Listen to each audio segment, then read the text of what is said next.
They try to express their views and see their opposing view and then counter view and so on. A whole spirit of like, if I can convince you of your erroneous ways, then I've made you in the right track. So people try to not impose their belief or their ideology or their thinking, but to share this in a view to think that you can actually come to the right path. Imagine now you're an anti-vaxxer, and I tell you, actually, look, vaccination is good and it helps you, and then you change your mind. Then I feel like, wow, at least I've got someone to be sensible. So this is what happens, especially ideological discussions. And these discussions gets recorded by so many different cameramen. By the time you are having some discussions, you will see the old microphones on you if you are known to them.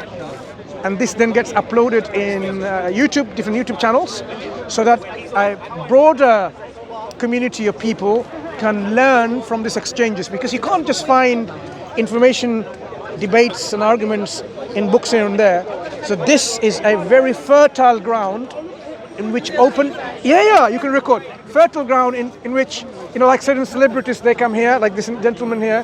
Nobody, he's the real and people engage in discussions. So we are Muslims. We are Muslims. We take the opportunity to convey to the people about our purpose in life.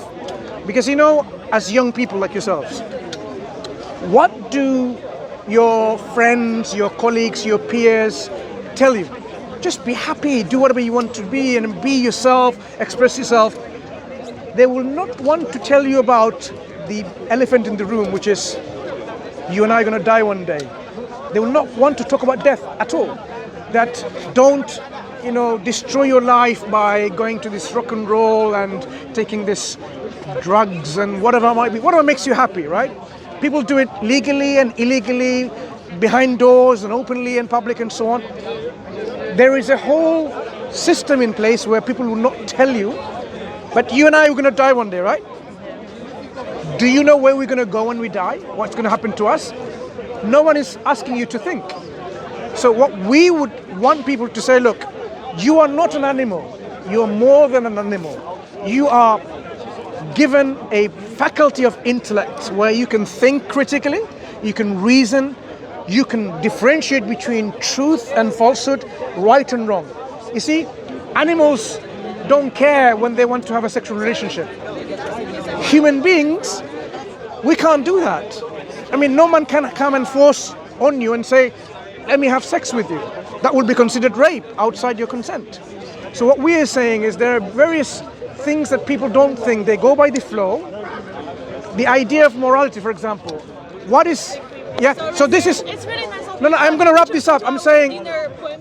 What I'm saying is, this is what we talk about to reignite people's critical thinking. Don't just go with the flow.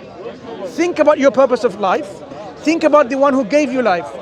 Is the creator of this universe. And why you die, because you have a purpose to fulfill. Because at the end of the day, death is not the end of life. There's going to be another life God will bring us back to, where we will have to account for whether we believed truly or not and did good things, righteous things or not. So what the message of Islam is simply to acknowledge and worship this God that created us and follow the will of this God expressed through his final messenger, Prophet Muhammad ﷺ, and then we will be saved from the hellfire. Simple as that. Rather than simply going to rock and roll and discos and nightclubs and so on, because that's not going to help us in our journey in the next life. Because there will be a journey. Yeah? Thank you very much. Take care. Bye.